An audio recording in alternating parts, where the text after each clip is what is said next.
Bienvenue sur Un niveau de plus. Je suis Marissa et aujourd'hui, sur cette chaîne, nous allons parler de personnes toxiques, collègues toxiques. Comment reconnaître une personne toxique? Comment reconnaître une personne digne de confiance sur notre parcours professionnel et entrepreneurial? Cela va de soi que nous serons appelés à devoir tisser des liens avec des collègues, avec des associés, futurs associés, des liens avec notre manager, des liens avec des clients, etc. Et même, pourquoi pas recruter un salarié. Et on va dire cette dynamique-là humaine engendre de rencontrer des personnes qui peuvent avoir des valeurs différentes des nôtres, ce qui est totalement normal, il n'y a pas de souci là-dessus. Mais il ne faudrait pas que cette personne, justement, qui rentre dans notre, on va dire, notre sphère, notre écosystème professionnel, entrepreneurial, etc., soit toxique et nuisible à nos propres activités. Et j'irai même encore un peu plus loin, soit toxique et nuisible à notre propre dynamique et équilibre personnel et émotionnel. Si le sujet vous intéresse, je vous dis de rester connecté et à tout de suite.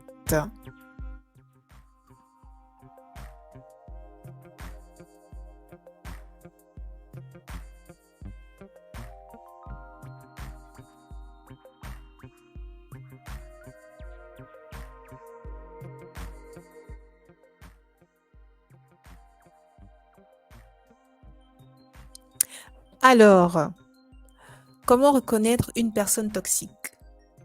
Déjà en préambule, je souhaite euh, préciser quelque chose de très important, c'est que il faut quand même avoir cette honnêteté intellectuelle de se dire que nous avons tous quelque part un trait de toxicité. Sur le spectre des comportements toxiques, si on veut dire ça comme ça, nous sommes situés plus ou moins vers les extrêmes. C'est-à-dire que l'idée n'est vraiment pas de faire une chasse aux sorcières, ce n'est vraiment pas l'idée. Et ce serait dommage justement de vouloir tomber dans ce piège facile, dans ce piège rapide, de vouloir avoir comme ça une checklist pour désigner si telle personne est toxique ou pas. Non, il faut vraiment comprendre que, en tout cas, c'est la démarche que je vous emmène à avoir, puisque sur cette chaîne, il est vraiment question de savoir porter haut ses ambitions personnelles par l'autonomie affective et par l'autonomie cognitive, c'est-à-dire ne pas forcément tomber rapidement dans des raccourcis intellectuels, dans des raccourcis de pensée, ne pas forcément être comme ça prisonnier de ses propres névroses et de ses propres schémas limitants. Et c'est là où je vais vous emmener, c'est-à-dire retrouver une certaine autonomie personnelle pour savoir ce qui est bon et juste pour soi, évidemment avec tout ce qui en suit. Du coup, l'idée, ce n'est vraiment pas de jouer, de vous pousser à jouer la chasse aux sorcières, ce n'est vraiment pas l'idée. Loin de moi cette idée, mais il est quand même intéressant d'avoir cette lucidité sur la réalité de la vie, d'avoir cette lucidité sur la lecture des événements autour de nous. Et il peut y arriver justement que, on soit face à des personnes ayant un comportement toxique. Et il faut savoir justement les reconnaître pour que ces personnes-là ne puissent pas venir quelque part encombrer et déstabiliser nos propres dynamiques en termes d'ambition personnelle. Si tout mon charabia est plus ou moins clair, nous allons continuer. Il faut savoir que cela soit en entreprise, dans la sphère professionnelle, entrepreneuriale et même, pourquoi pas, personnelle, il faut savoir que euh, c'est important d'avoir une certaine distance, d'avoir une certaine lecture des événements. C'est pourquoi je pose justement à savoir déjà se connaître en profondeur, savoir se lire en profondeur, créer déjà une certaine stabilité et paix intérieurement pour mieux lire et comprendre les événements et les personnes autour de nous. C'est déjà très important d'avoir quelque part un certain recul sur comment fonctionne notre ego personnel avant de vouloir avoir la prétention de vouloir lire les égos des autres. C'est vraiment important toujours de partir de soi. Pourquoi? Parce que lorsqu'on part de soi-même, c'est plus intéressant d'analyser l'autre parce qu'on le fera avec plus d'objectivité, croyez-moi. Si vous êtes intéressé par mon parcours professionnel, si vous êtes peut-être aussi intéressé par la légitimité que je peux avoir, je mettrai en description le lien vers mon podcast personnel où j'explique justement en détail mon cheminement personnel. Mais pour revenir justement dans le cadre de la vidéo, croyez-moi que c'est toujours intéressant de se connaître en profondeur. Donc, avant de vouloir avoir justement cette pulsion d'analyser l'autre, déjà commencez par vous analyser vous-même. Analysez-vous vous-même. Parce que non seulement ça vous donnera déjà plus d'humanité, mais également plus de profondeur sur le recul que vous pourrez avoir sur les défauts des autres, sur les comportements toxiques des autres, parce que vous reconnaîtrez justement que vous-même vous êtes potentiellement toxique pour certaines personnes. Vous avez aussi des défauts qui peuvent heurter d'autres personnes. Donc, ce ne sera pas forcément dans l'objectif, on va dire, de faire du mal, mais plus dans l'objectif juste d'analyser ce qui est bon pour soi ou pas. Il est vraiment important d'avoir justement cette hauteur-là. Donc, je vais y aller, je vais commencer. Le premier trait de toxicité qu'il faut justement, qui doit être un red flag pour vous, qui pourrait euh, vous avertir si ou non une personne peut être digne de confiance, eh bien, c'est la base, hein, c'est le mensonge. Croyez-moi, il y a des personnes qui font le choix, malheureusement, de fermer les yeux sur des partenaires d'affaires, sur des collègues, sur même des managers qu'ils surprennent en train de mentir. Le mensonge, il n'y a rien de plus flagrant. Il n'y a rien de plus évident. Croyez-moi, une personne qui ment, même si vous voulez avoir la démarche intellectuelle de vous dire que non, mais elle a menti dans un cas spécifique par rapport à ceci, par rapport à cela, si vous n'êtes pas de connivence pour le mensonge que la personne a dit, croyez-moi, rien ne garantit qu'elle ne vous mentira pas par la langue. Parce qu'une personne qui ment dans une sphère spécifique de sa vie, eh ben, n'a pas forcément de guideline pour ne pas déborder ce mensonge dans d'autres domaines de leur vie. Une personne qui ment est une personne qui ment, point à la ligne. Il n'y a pas de réflexion intellectuelle à avoir là-dessus. Il n'y a pas de concession à faire. Non, une personne qui ment est une personne qui ment. Une personne qui ment démontre déjà de un pour moi, en tout cas par ma sensibilité, un sérieux manque de respect, surtout si vous êtes collègue, vous êtes associé en affaires, etc. Une personne qui ment est une personne qui vous manque de respect de un, parce qu'elle joue sur la réalité pour vous faire ressentir des émotions, des sentiments. Ça part aussi un peu de l'ordre de la manipulation. Mais également, une personne qui ment démontre par A plus B qu'elle n'est pas digne de confiance. Parce que, quelque part, une personne qui ment, euh, on ne peut pas réellement définir ses réels intérêts, ses réelles intentions. C'est toujours flou, c'est toujours opaque. Une personne qui ment, une personne qui manipule, voilà, je mets dans le même sac, une personne qui crée toujours le flou et le mystère autour de sa personne, et vous savez que c'est stratégique, c'est purement réfléchi. C'est un red flag tellement évident. Et croyez-moi, autorisez-vous à ouvrir les yeux sur ce comportement toxique qu'une personne peut avoir. Le mensonge, c'est l'un des traits les plus terribles. Une personne qui ment, un collègue qui ment, une personne qui va être votre associé, qui ment, qui a toujours des tendances à mentir et qui n'est pas aussi sur une phase de repentance, hein, parce que de toute façon, on a tous des défauts. Pour moi, ça peut être par exemple, je ne sais pas moi, la colère, pour d'autres, c'est le mensonge. Bon, il n'existe pas forcément de hiérarchie dans les défauts, mais socialement, il existe quand même des hiérarchies dans les défauts. Et une personne qui ment, si elle n'est pas déjà consciente de ses traits de caractère, et si elle n'a pas le désir profond de changer, j'ai envie de dire, c'est pas une personne intéressante. Faites le strict minimum avec cette personne. Collègues, associés, faites le strict minimum avec cette personne. Le deuxième point d'une personne que moi je peux identifiée comme toxique et pas intéressante, c'est une personne qui joue beaucoup sur la redevabilité. Une personne comme ça qui a toujours tendance consciemment ou inconsciemment, parce que vous savez, il y a aussi beaucoup, alors là, beaucoup de dynamiques personnelles inconscientes. Il faut aussi garder ça à l'esprit. C'est pourquoi justement au tout début, je faisais vraiment, je faisais la remarque de dire de ne pas faire forcément des chasses aux sorcières. Mais il y a souvent des personnes comme ça qui sont enclins à toujours créer un contexte de redevabilité. Oui, ce que tu es devenu, c'est grâce à moi. Oui, c'est moi qui t'ai aidé à faire ceci, faire cela. Sur tel dossier, tu galérais, c'est moi qui t'ai aidé à faire ceci, faire cela. C'est déjà une personne, justement, on voit que c'est une personne quelque part, euh, peut-être aussi à un besoin d'emprise et de manipulation et de contrôle. Le contrôle, c'est un autre point que je vais développer plus tard. Mais il faut comprendre que en fait, nous sommes dans un monde interrelié, interconnecté, interdépendant. Moi, je manifeste pour, on va dire, le leitmotiv de cette chaîne, c'est pour c'est pour l'autonomie affective, mais je ne suis pas contre l'interdépendance parce que nous sommes tous interdépendants. Quand j'aurai des gosses, mes enfants seront dépendants de moi et moi certainement dépendant d'eux. Lorsque j'aurai mes associés, nous sommes interdépendants. Le but, c'est pas forcément de prôner une certaine autonomie fulgurante, non. Le but, c'est d'être conscient des interdépendances que nous avons entre les différentes relations que nous pouvons entretenir. Et il n'y a pas de mal avec ça. Mais une personne qui joue beaucoup sur la redevabilité ou une personne qui crée un contexte de redevabilité, par exemple dans le cas du boulot, une personne qui vous rend beaucoup service, et votre instinct profond, parce qu'on a tous cet instinct profond-là, votre instinct profond vous fait bien comprendre que cette personne, elle est louche. Oui, c'est vrai, elle est gentille, elle est positive, elle vous rend service, mais ça a l'air fake. Croyez-moi, faites confiance à votre instinct. Faites toujours confiance à votre instinct profond parce que ce sont souvent des mécanismes inconscients que votre cerveau capte, mais que votre intelligence ne sait pas traduire parce que les mots vous manquent ou parce que l'expérience n'est pas assez ancrée en vous. Donc, vous pouvez avoir des réserves, mais croyez-moi, si instinctivement, de l'ordre du viscéral, vous sentez que quelqu'un est fake, faites-vous confiance. Vous pouvez effectivement lui donner le bénéfice du doute, mais gardez cela en tête. Donc, la redevabilité, c'est une personne soit qui vous rappelle toujours ce qu'elle a fait pour vous, ou une personne qui, avant de vous rappeler ce qu'elle a fait pour vous, sera beaucoup dans le donner, le donner, le donner, le donner, le donner.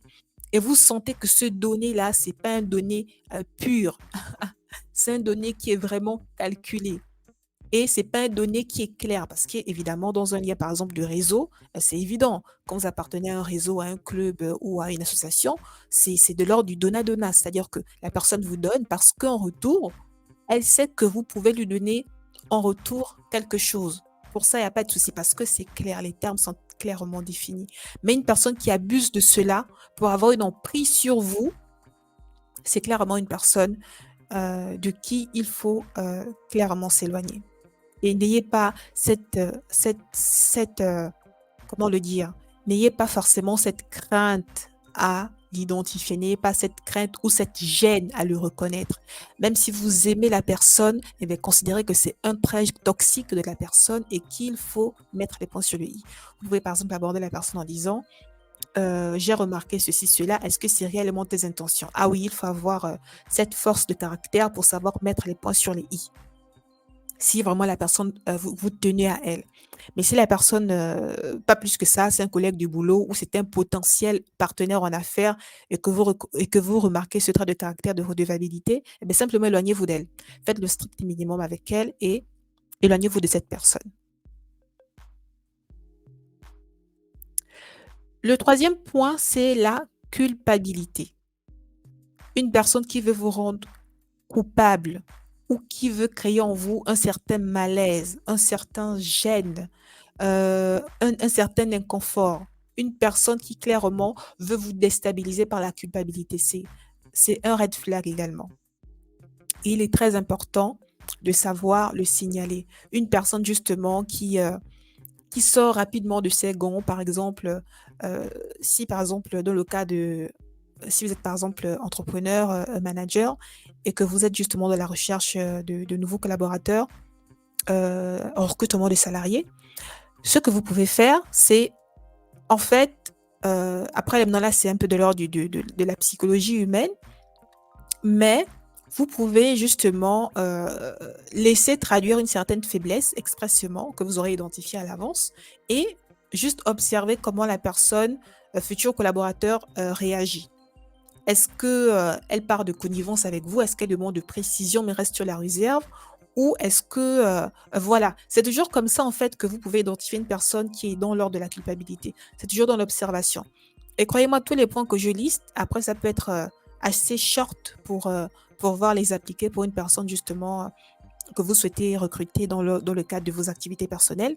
Mais il y a toujours un moment, il y a toujours un contexte que vous pouvez créer volontairement, qui peut se créer volontairement ou involontairement pour déceler ce trait de caractère. Par exemple, le mensonge, par exemple, la culpabilité, et même aussi les autres points que je vais citer tout à l'heure. C'est toujours possible de savoir identifier des personnes comme ça, ces genres de traits de caractère. Ensuite, Nous avons la critique et la critique à la personne. Bon, la critique et la critique à la personne, la critique de façon générale, il n'y a rien de mal à avoir de la critique. Euh, nous sommes dans un monde nous sommes dans un monde de perception et forcément, il faut avoir un jugement pour savoir apprécier de ce qui est bon ou pas pour soi-même. Et par cela, ça passe par la critique. Donc, il n'y a pas forcément de débat là-dessus. Ça devient maintenant désobligeant et dangereux la critique, dans le sens où une personne qui n'a pas forcément déjà des critiques constructives, des critiques qui font grandir et des critiques qui sont détachées, on va dire, de la personne et de l'humain. Une personne qui n'a pas de mal à critiquer les autres, de critiquer l'aspect physique des autres, de critiquer, euh, euh, euh, comment dire, euh, l'aspect physique des autres, même j'ai envie de dire l'aspect moral, c'est une personne qui n'est pas digne de confiance parce que rien ne dit que déjà, elle critique une autre personne avec vous aujourd'hui, rien ne dit que demain, c'est pas vous qu'elle critiquera. Lorsqu'elle n'aura plus, je vais dire ça comme ça, de raison d'être de votre côté, lorsqu'on n'aura plus de raison concrète d'être de votre groupe à vous, rien ne prouve qu'elle, c'est avec aisance que elle vous critiquera avec d'autres personnes. Vous voyez ce que je veux dire? Et la critique, en fait, ça crée, surtout même dans le monde de l'entreprise, ça crée comme ça des clans. Parce que justement, vous prenez habitude à critiquer un autre collègue avec un autre collègue, et parce que, ou aussi, vous tolérez que un collègue critique d'autres collègues avec vous, et bien, sans que vous ne vous en rendez compte, si vous n'avez vraiment pas conscience de ce genre de dynamique, et bien, vous créez des clans, en fait. Parce que, croyez-moi, à un moment ou à un autre, la personne critiquée se rendra compte qu'elle est critiquée. Elle s'en rendra compte, soit parce que la critique viendra à ses oreilles, ou parce qu'elle verra justement, on va dire, les rapports que vous avez avec d'autres personnes et comment vous vous comportez. Et quand elle arrive dans une salle, lorsqu'elle arrive dans une réunion, est-ce que vous vous nettoyez la gorge? Est-ce que vous changez subitement de conversation? Ce sont les différents, en fait, les différentes, les différents éléments qui peuvent témoigner de si une personne est critiquée ou pas. Et la critique, c'est clairement quelque chose qu'il faut vraiment éviter. Concentrez-vous sur vous-même. Critiquez la manière dont votre business est géré. Critiquez vous-même. Mettez-vous à nu face à des personnes de confiance. Montrez votre désir justement de vous améliorer. Mais ne tombez pas dans ce jeu de la critique-là, clairement. Alors,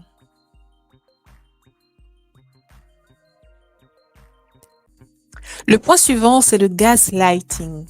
Le gaslighting ou détournement cognitif.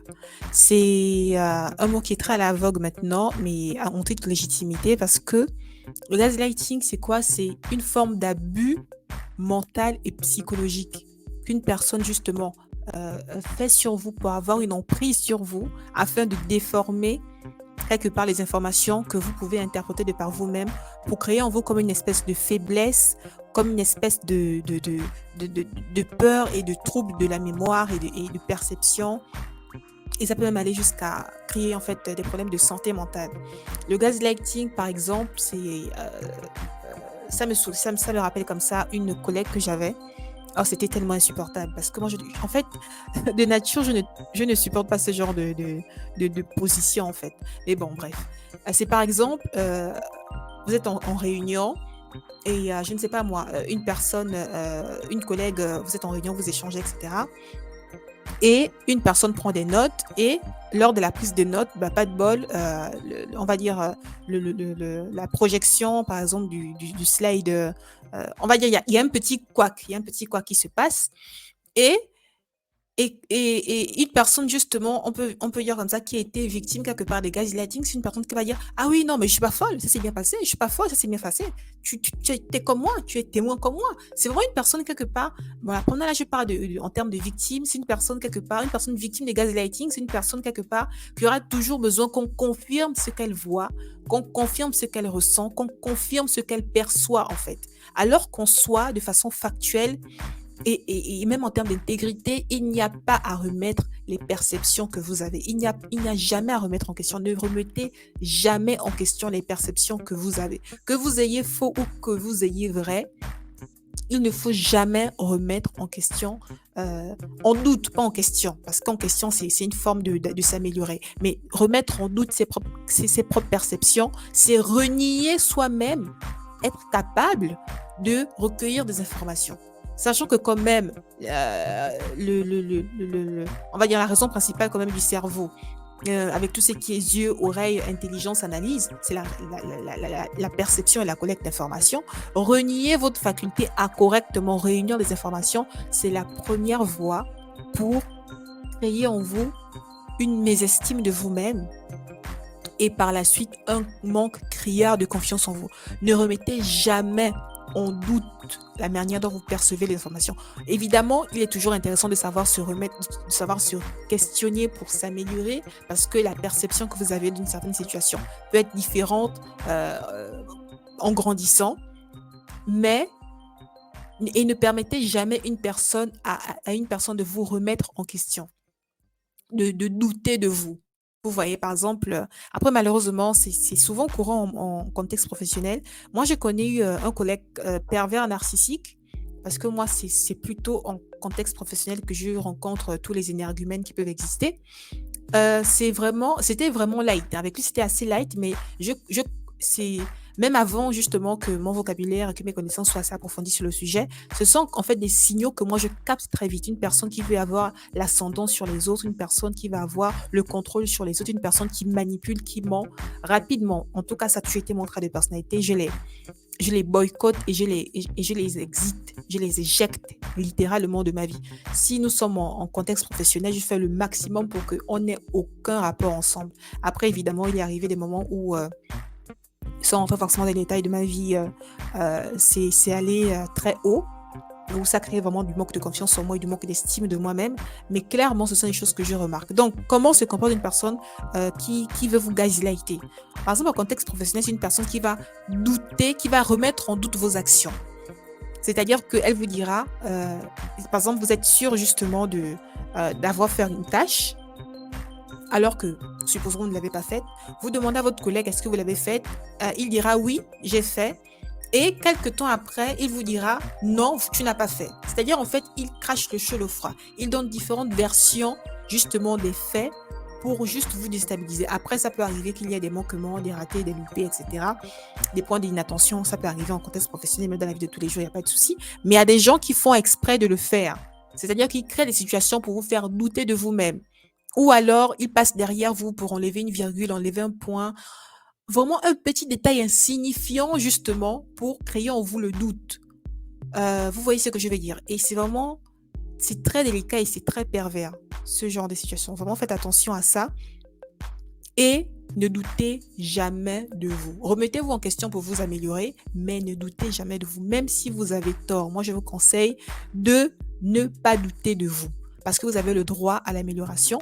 Vous avez le droit à comment le dire, c'est ça, l'amélioration, à vous améliorer, à vous évoluer, à grandir en compétences, au monter en compétences, c'est votre droit le plus absolu, que vous soyez en entreprise ou chef d'entreprise ou entrepreneur, etc. C'est votre droit de monter en compétences. Une personne qui veut refuser votre droit de monter en compétences, croyez-moi, c'est déjà une personne qui vous présente par A plus B, que vous n'avez rien à faire avec elle, vous n'avez pas à travailler avec elle, mais également, c'est une personne qui vous montrera de toutes les couleurs par la suite. Donc, ne remettez jamais en question votre droit à monter en compétences. Vous voyez ce que je vais dire. Donc, par définition, ne doutez jamais de vos compétences. Et ne tombez pas dans ce piège-là. C'est très important. Le point suivant et important, ce sont les menaces. Pour reconnaître justement une personne, les menaces et le contrôle. Une personne qui est toxique, c'est une personne qui veut toujours quelque part avoir le contrôle sur ce que vous faites, même s'il n'y a pas d'ordre concret et hiérarchie il n'y a pas de raison en fait de vous contrôler. Il n'y a pas de raison de quelque part de vous menacer. Même menacer, j'ai envie de dire, à part dans des contextes diplomatiques ou dans des contextes juridiques, une personne n'a pas le droit de vous menacer. Et ne tolérez jamais qu'une personne vous menace, que ce soit des ultimatums, que ce soit des menaces directes ou indirectes. Une personne, collègue comme vous, associé comme vous, n'a pas le droit de vous menacer. Et même si vous ne pouvez pas empêcher la personne de vous menacer, remettez les points sur les i en disant « Je ne tolère pas que tu me menaces. Je ne tolère pas que tu emploies ce temps avec moi. toujours le faire. Parce que si vous le tolérez une fois, deux fois, par la suite, ce sera plus délicat de désescalader parce que vous avez déjà laissé la porte ouverte à ce genre de comportement. Donc, une personne qui veut vous contrôler, par exemple, on parle aussi de management toxique par le micromanagement, un manager qui veut absolument voir à quel moment vous mettez la virgule ou à quel moment vous appuyez sur la souris pour faire enregistrer, c'est du comportement toxique. Et si c'est aussi un trait de caractère que vous avez, je vous invite à changer et à trouver d'autres stratégies, peut-être de collaboration, parce que le contrôle et les menaces directes ou indirectes, par des ultimatums, par toute forme de domination, ce sont des comportements toxiques, clairement. Et ne tolérez pas ça. Et un collègue qui vous le fait savoir, clairement, il faut savoir déjà convoquer des réunions pour ne plus tolérer cela.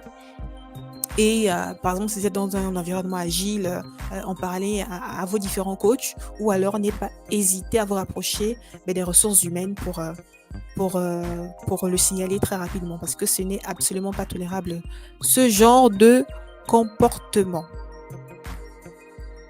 Et pour terminer, j'ai noté pour relever justement des comportements toxiques, c'est les donneurs d'ordre et les donneurs de leçons. Pour le coup, là, je me retrouve bien dans le coup. Il faut savoir quand même que pour tous ces différents points-là, souvent, il y a aussi beaucoup d'immaturité émotionnelle, il y a beaucoup de manque d'éducation, il y a beaucoup de manque de remise en question parce que finalement, nous restons humains. Il ne faut pas forcément avoir la volonté d'être trop strict et rigoureux. Mais ça n'empêche que ça ne reste que ça reste bien, excusez-moi, des comportements toxiques. Une personne, par exemple, qui aime bien donner des leçons, qui aime bien donner des conseils alors qu'on ne l'a pas sonné, littéralement. Ça peut être une personne qui le fait par bonne foi et à qui on n'a pas appris justement de garder ses conseils à elle si on ne l'a pas sollicité. Ça peut être une personne aussi qui manque de maturité émotionnelle, qui est dans justement la peur d'abandon. Et donc, pour pouvoir sécuriser de façon, de façon consciente ou inconsciente, les personnes autour d'elle, elle va comme ça donner. Il y a beaucoup de ça, mais en soi, donner des ordres, donner des leçons alors qu'il n'y a pas de contexte qui permet justement de créer un rapport hiérarchique pour donner des ordres. Il n'y a pas de lien direct, il n'y a pas de lien concret qui permet d'avoir cette légitimité de donner des ordres ou de donner des conseils. Par exemple, je ne sais pas moi, par exemple lors d'un meet-up, dans un contexte de réseautage, c'est normal de donner des conseils qui ne sont pas forcément sollicités. Si vous êtes dans un rapport de mentorat, c'est normal de donner des conseils, vous comprenez, et après on s'en reste aussi humain. Une personne que vous identifiez réellement dans le besoin, vous pouvez proposer votre aide en disant est-ce que je vous trouve dans le besoin, est-ce que je peux vous donner des conseils si vous me le permettez? En fait, il faut toujours avoir cette posture de remettre l'autre responsable de sa propre vie et lui demander, peut-être pas la permission, mais l'autorisation d'intervenir dans sa trajectoire de vie. Pour des personnes adultes, pour des enfants, on peut toujours avoir, on peut dire la même mise sur eux parce que de toutes les façons, leur évolution nous permet d'avoir quelque part un ascendant sur les enfants, mais des personnes adultes, dans des rapports adultes à adultes, il faut absolument éviter des contextes de donneurs d'ordre et de donneurs de leçons, de donneurs de conseils sans la validation de la personne à qui justement avec qui vous voulez avoir ce genre de rapport-là. Surtout lorsque le contexte n'est pas clairement défini. Sortez de ce genre de schéma, clairement.